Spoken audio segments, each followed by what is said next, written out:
up guys, it's the bearded wonder Gaibriul here, coach of the LA Gluxray, and here is my team preview for week number 3 of the Battle Union. This week we face off against a ridiculous threat, to be honest. I don't understand how he's had 2 losses so far, and I really don't understand how, because he is such a good battler. He's so good at bringing obscure and making Pokemon work. He's really awesome, and he isn't like an idol of mine, and that is Xenon. And his team draft, I mean, looking over it, it's not the most powerful draft. It's not like last week against Richie. I was terrified in one way because his team was ridiculous. But looking at this one, it's the person I'm terrified this time more so, because I didn't know Richie as well. But Xenon, I've watched his stuff for long enough to know who he is, and he's difficult to predict. So this was a real challenge to prepare a team for him. I'll just go through his 13-mon first of all, and then we'll go through his bench trades and things like that.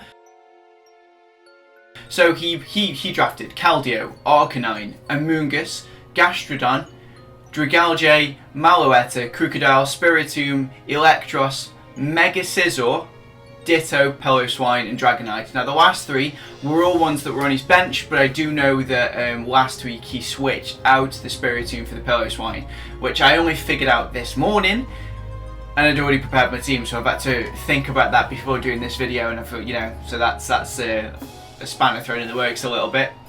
Now that team, it doesn't sound that powerful on paper. It really doesn't. He didn't have Mega Scizor at first. I took his Mega actually. He wanted Mega Altaria but didn't get it. But he, after the draft had finished, we had 48 hours to amend anything we wanted to, like we can trade some Pokemon, like change some of our choices with the Pokemon that are left. And he chose to get Mega Scizor because no one else picked it up in the draft. And that's exactly what he's done. So that's completely fair enough. It is a scary mon, and it is a good counter to Altaria, to be fair, and to other fairy types, of course, with that beautiful bullet punch. And one thing I'll say about this will be a different team preview than before, because with Richie and with Squirtacular, I didn't know what to expect, but I'd seen enough to think, okay, they have ideas that are outside of regular builds, but their Pokemon generally do what they're supposed to do. Kind of like, if it's a special attacker, it may not have the same moves as a normal set, but it would be used as a special attacker. And it was a little bit easier to sort of like think about what the person's going to bring. Now with Xenon, I really don't know, because he can do anything with his Pokemon. Like he's known for using versatile sets, for completely changing the way a Pokemon works. And it's scary. It's really difficult for me to mentally prepare for. So I mean, I've got an idea of 5 months he's going to bring. As usual, I haven't got the complete 6, but I'm preparing for everything I can, basically, and that's the way it always should be. So first of all, the one mon that I think he's going to bring, and it's a mon that I really wanted, and I had listed on my draft, and he took it before I could get it, and that is Dragalge. Now there's so many things this thing could do. I mean, he could come in and he could set up spikes, because I don't have that toxic removal, which sucks. Or it could be specs. I'm thinking it's going to be specs, because Draco Meteor is powerful. The only thing is, like, I have 2 fairies, so it's whether he wants to take that risk. But even so, the Sludge Wave is going to be good. So I'll go through the moves I think he'll have. I think he'll have Scald, Draco, Sludge Wave, HP Fire. That is such a typical and easy set. Now he could change anything up, but I have to think about how I'd use the Pokemon and go that way. The Scald, because it's Scald. Can't go wrong with Scald. The Draco, because it is so powerful specs and not many things want to take it. Luckily I do have 2 fairies though that I have access to. And then HP Fire for the Escavalier, so that doesn't wall this. And also the Sludge Wave over the Sludge Bomb because of Chestnut. Chestnut would be protecting its Sludge Bomb, and it was... I think he's going to predict me to bring Chestnut, because Chestnut is not bad against his team. It's bad against Arcanine, but other than that, it's like it's quite solid against some of his team. So I think he's going to bring the Sludge Wave over the Sludge Bomb, so he can hit that with a super effective attack. Because otherwise, it could. I mean, Draco would do the job anyway. But if I can switch it in, thinking the Sludge Bomb's coming, and I'm immune to it, you know. kind of that works. Moving on to the next poke. I think this is one I think he has to bring. It was the one that gave me the most trouble when I was thinking about how I could prepare for it, and that is the Caldio. Again, I'm going to go for typical sort of set. So we're going to go for Hydro Pump, Sacred Sword, Icy Wind, and HP Fire, and I'm going for it to be Scarfed. Because otherwise, I mean, it outspeeds everything except for the Espeon, and an Espeon is super effective against it, so it swings and roundabouts. It's whatever he wants to do, but I think it will be Scarfed. So that mon's so scary. I'm going to have to, like, Espeon is a counter to it, obviously. Rotom Heat can do a lot of damage, but if it's Scarfed, you've got that trade-off, and that's really difficult. Like, it's really tough. But my Altaria is also going to be pretty good against that. The Icy Wind shouldn't do that much damage to an Altaria. You know, it's got some bulk, but it's still going to do enough, basically.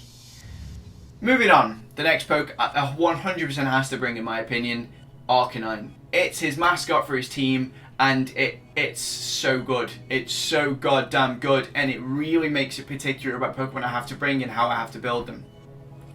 This thing destroys Escavalier, we know that, obviously. And this thing destroys Doublade, obviously. This thing destroys Chestnut pretty much. I mean, Chestnut can take a hit, but it's not going to take 2, for instance. And it also gets access to the priority E-Speed, which can be very, very useful. We've already seen that throughout this. And he can take fairy types attacks, and they're not super effective. They're not even normal effective. They are just resisted. I was trying to think of the word, hence the prolonged sentence. They're resisted hits. Now, the set I'm going to think he's bringing, I do think he'll bring more of a defensive build. I think it'll be lefties. I don't think he's going to bring Morning Sun. I mean, he could. Don't get me wrong, he could. But I just don't. I have a feeling he won't, because I feel like he has to have this set. I think this is a really good set. I think he has to go for the Flare Blitz, obviously. Flare Blitz. Will-O-Wisp, because that Azumarill walls it. If he can burn that, that's crippled. E-Speed, so he's got that priority, and then the Bulldoze for the Heatran. Again, I don't think he can do much else really. I think he has to kind of bring that. He may not bring the Bulldoze, don't get me wrong. He might opt in for, say, Morning Sun. He may go for more a typical build, but I do think he's going to be bringing the Bulldoze. The next Pokemon I think he has to bring is the Mega Scizor, because it's, of course, Stab Bullet Punch is going to be good against the Altaria. It's easy to prepare against the Scizor, but it's also ridiculously good. Like, if he kills anything with a fire, like with my HP Fire or anything attack that has a fire attack, this thing can destroy my team. It could be Sword Stance set up, but I feel like he kind of, looking over his team, it has to be a bit more set. He has to bring Bullet Punch, of course. I think he'll bring Roost to give this a bit more life. Defog, because he has no other way of removing hazards, and hazards, you know, they do a number on an Arcanine for a start. They're not bad at all. And then the Aerial Ace. The reason for the Aerial Ace is, of course, against that Chestnut, and yeah, it makes a lot of sense that he actually bring it, because I do feel like he has to prepare for the Chestnut. The next and final Pokemon I think he'll definitely be bringing, and it's the one I'm most afraid of, and it's the one I feel was probably actually the most difficult. The difficult one to prepare for, and the most difficult one to kill, and that's an Electros. This thing is so versatile in what it can bring, and it has a good range of attacks, it has good coverage. So I think, let's go straight to its move. I think it'll Flamethrower, Volt Switch, Giga Drain, Flash Cannon. And I think it'll be Assault Vest. Flamethrower, obvious reasons, has to bring it for Doublade and for both the for Doublade and my Escavalier. The Volt Switch because it's stab and it gives him switch initiative.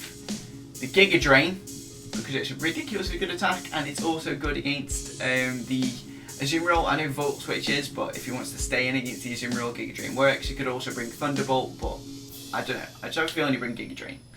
Probably won't, but you know, I have to try and sort of like think of attacks. And yeah, to be fair, that's probably a bad choice. He probably isn't bringing Giga Drain. Thinking about it now, looking over my team, it's not great. So if anything, it could just be a Thunderbolt. But the Flash Cannon, I think, is coming for the Altaria. I think that's a guarantee, pretty much. And I think, like I said, Assault Vest. This thing is going to be really difficult to deal with, but of course I will go through my team in just a moment's time about how I think I'm going to deal with certain threats. Honourable mentions in his team to what he could bring for the 6th mon though are Crocodile, because it's ground, Heatran it deals with Heatran, it's deals with Espeon, Uxie, Gastrodon, because it's ground. I don't have a grass type Pokemon apart from Chestnut, but he has a lot to deal with Chestnut. Meloetta, because it's a pain. It is a pain to deal with, because that thing's, again, it could be Assault Vest, it could be physically offensive, it could be specially offensive. It's tough. Or the Pillow-Swine. I do feel like he is going to bring the Pillow-Swine though, because that I think is going to be difficult to deal with, because of course he can eat up fire attacks, and the Azumarill is the only thing that can really deal with that. Going through the Pokemon I'm bringing, I'm not bringing Chestnut first of all, because I think it's a Pokemon he's going to prepare for.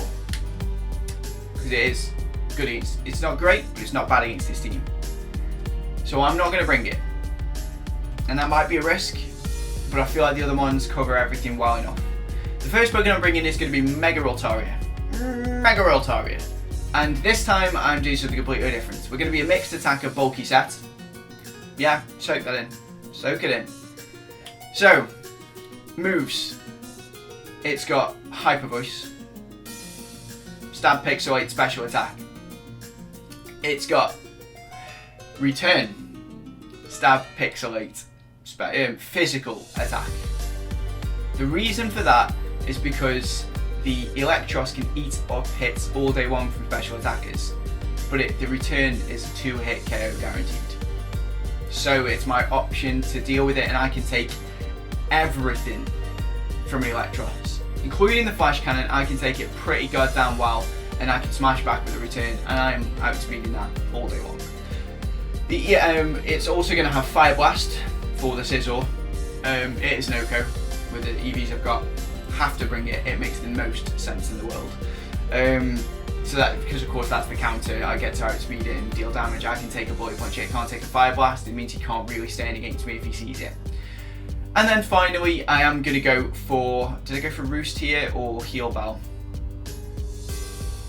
Oh, I can't remember, that's annoying. I think I went for the Heal Bell here. I did, yeah. I've gone for Heal Bell again.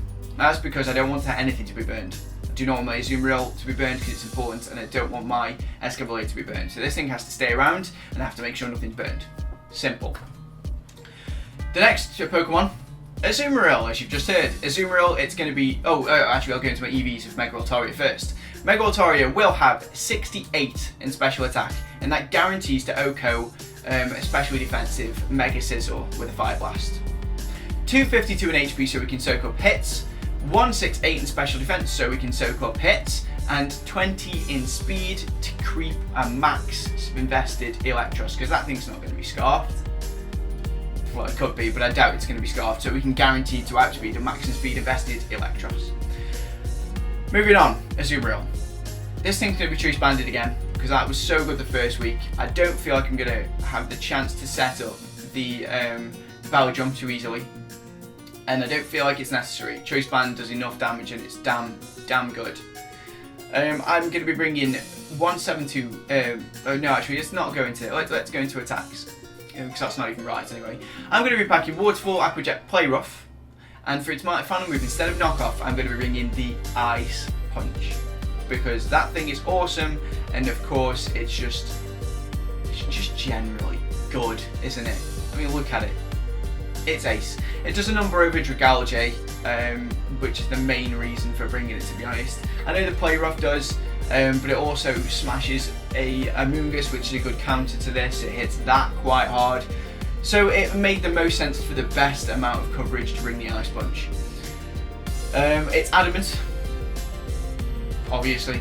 And the EVs we're going to have is 252 in attack, 252 in HP, and then nothing. Just, it doesn't matter about speed, I don't believe. We're not good, like, it doesn't matter. No, it doesn't matter about speed. I had a look over, and I'm pretty sure I didn't put any minimum speed investments into this, because it's not going to be outspeeding much, and everything that it will be outspeeding, they can't really creep me because they have to invest too much EVs. If they want to do that, that's fine, but I can't counter that really, because I can't think about how they're going to do it. Countering it would be a waste of EVs. Moving on, there's the other Pokemon I've already mentioned, Escavalier. Escavalier is coming to every battle so far because it's the Pokemon that I know how to use. It was so good in the last battle, and it's going to be so good this one. It can take and soak up hits, and it can scare Pokemon out. It can do a hell of a lot of damage to a lot of different mons. It is my favourite Pokemon. It's amazing. The moves I'm thinking the moves I'm going to have are the typical of Iron Head, Mega Horn, Knock Off, and Drill Run. Now, again, I'm bringing the same set, and I know that I don't like doing that too often, but I kind of have to, because the Drill Run makes a hell of a lot of sense against the Dragalge, which this thing can wall all day long. So it makes the most sense to bring that. I'm going to be 172 in HP, give it extra bulk, with the 200 Sped F, because we're going to be Assault Vest once again. Course, not always Assault Vest, I thought Choice Banded the other week, but I like using Assault Vest Escavalier. I think I'm going to change it up next week though, I'll have to. I've got ideas and I really want to put them into fruition. It's going to be 84 speed to creep an Amoonguss, because if it's not invested, I can outspeed it, and this thing absolutely 100% walls Amoonguss. If the Amoonguss doesn't have HP fire, it is done. This thing destroys it. It completely takes everything. It can't Spore, it can't Sludge Bomb, it can't Giga Drain. I mean, it can Giga Drain, but it's not going to do much. It walls an Amoonguss if he decides to bring it. I don't think he will, but I have to prepare for it just in case, as we already know. And then 52 in attack to give that extra little attacking damage threat. And it's going to be Careful Nature to give that extra special defense. Moving on, the next Pokemon to bring, Espeon. Yeah, this thing's been so good for me so far, I have to bring it. It's going to be, once again, my fastest mon, which is kind of another reason why I'm choosing it more often recently. It's the fastest mon I have at the 110 base speed, and it's damn good. It's going to have Psychic, Grass Knot, Wish, and Baton Pass. The reason for Baton Pass is because I know Crocodile likes to pack Pursuit, and I don't want to say it's staying against it, so getting to switch out would pretty damn good. I've got to, of course, test the water first and see if that is Scarfed, because if it's Scarfed, it's going to destroy me. But yeah, I have to bring it because it packs the Psychic, which is going to be damn good against Amoonguss, Dragalge, and also the Malouetta if it goes to is it Pirouette or Pivot Pirouette form? I can't remember which one. But it makes a lot of sense to me to bring that. The Wish is because, of course, we all know we already saw how good Wish was in the last game, and it's good again. It's going to be good again in this one.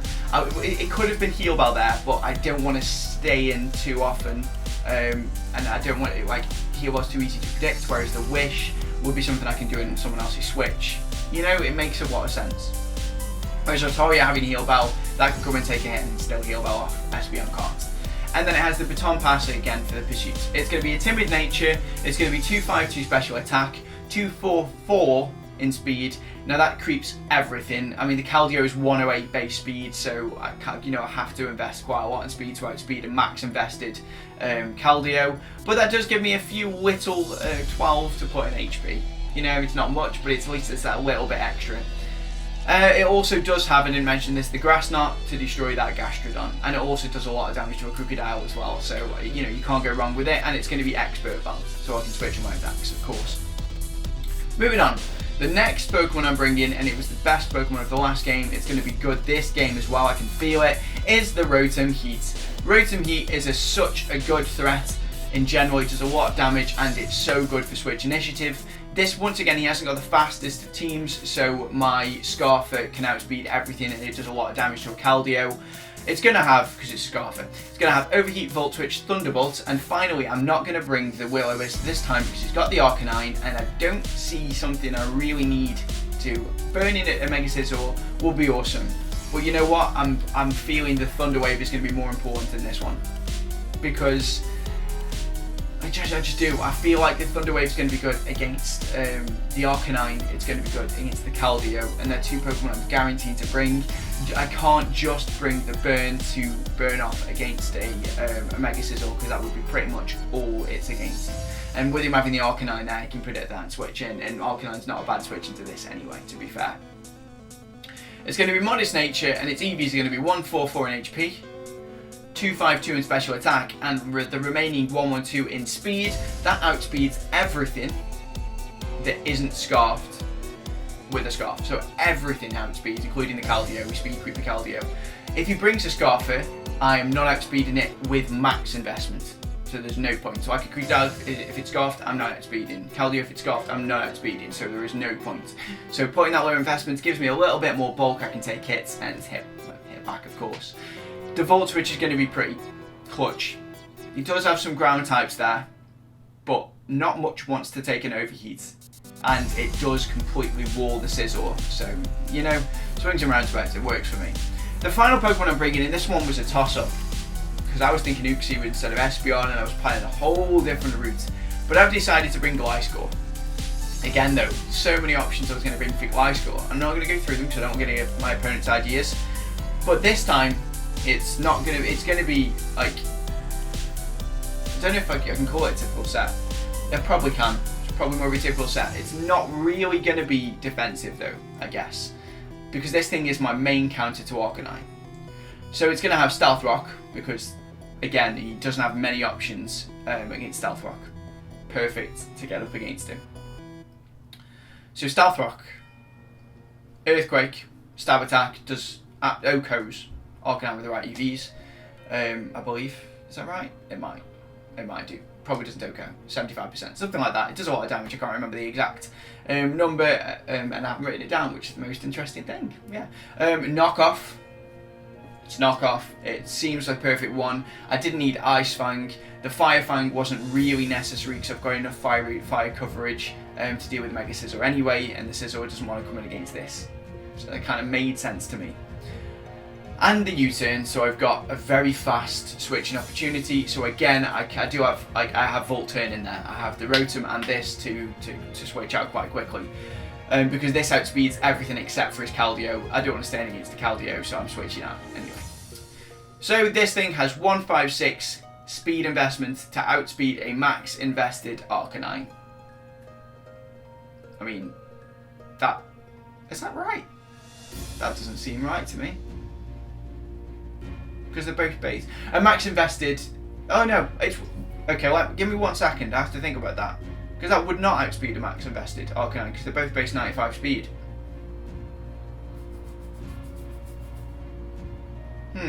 Interesting.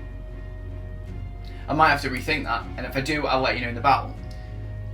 I'll have to see why I put 156. But I've gone for 156 speed anyway.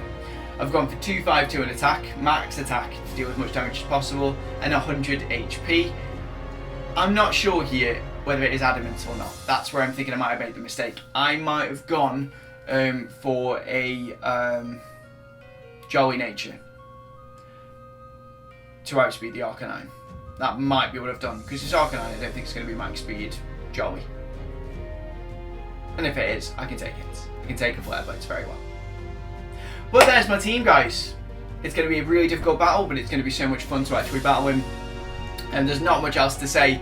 I've done the usual preparation. I feel like I've had less time to prepare this week because I've been really busy at work, but looking over it, I've done enough damage calcs, I've done enough reading, I've done enough for the EVs and stats. I'm pretty, not confident of the battle, but I'm confident in my team. I've made some choice decisions, bit risky, let's say. Not bringing the Chestnut might be one, but I want to be a little bit unpredictable. I mean, this is the first team I brought, to be fair. This is the very same first team I brought to the first battle, and I think that's pretty unpredictable because you don't see the same team brought in a row very often, or throughout. But this thing is, I mean, it's completely different. That Altaria is going to be one of my most important mons because it is mixed attacker. That should hopefully take Xenon by surprise. But yeah, it's going to be a good battle either way. Look forward to that in a few hours, guys. I'm nervous and hopefully, fingers crossed, I've won. If I have, we do go to 3-0 and sadly Xenon goes to 0-3. But I know he can fight back to make the playoffs because it's Xenon. He is awesome. But anyway, guys, if you've got any comments about the team preview, please let me know below. Of course, just leave them in the comments. And let me know what you would have brought for those 13 months that I mentioned of Xenons at the start of the video. And also, if you've enjoyed my process and if you like the video, tell me by clicking that like button below, by smashing it. The like button below this video. More importantly though, have yourselves a damn fine day. I'm loving life, but I'm nervous. But hope you are too. See you next time.